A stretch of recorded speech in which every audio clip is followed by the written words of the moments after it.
This year is ending with a third public high school teachers' strike in 3 weeks. The mediator has told both sides to think about their positions, but neither is giving any indication they're going to budge. And now, Ontario principals are sounding the alarm.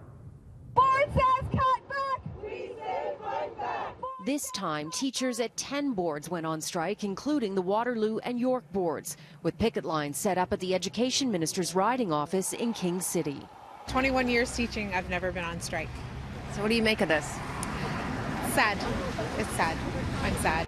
Talks were held Monday, but the mediator concluded both sides were so far apart there was no point in going back to the table the next day. It's not a good sign when the mediator tells both sides to go home. There's no point in discussing anything further until after the holidays, if then. Yeah, I think what we're seeing is a hardening of position.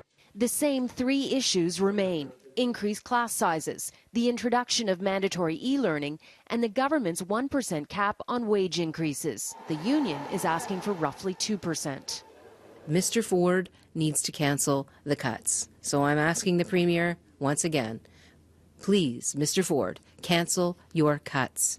But the Education Minister is again calling on the union to agree to a private mediator. The problem isn't the mediator. The problem is the positions that they have on the table that would erode quality of education. And if he thinks that for some reason having a private mediator at the table will have my members say all of a sudden, yeah, we're going to agree to large class sizes, we're going to agree to the loss of support staff, he really doesn't understand the process very well. No cuts. No cuts. No cuts. And the ongoing labor dispute is having an impact.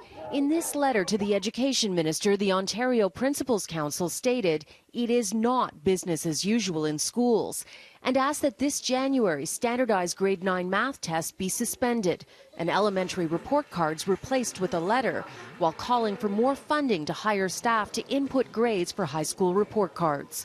The stage has most certainly been set for more job actions in the new year. The Education Minister says he is preparing for every eventuality. What does every eventuality mean? Well, it just means we're going to be cognizant of whatever option could manifest in 2020. So, no new talks with public high school teachers are scheduled. And it's hard to say where this is all going to end up. Now, the government does want to appear as kinder and gentler, but at this point it doesn't seem like it's willing to move from its current position, nor does the union. And it seems highly unlikely that either is going to come back from the holidays with a different perspective.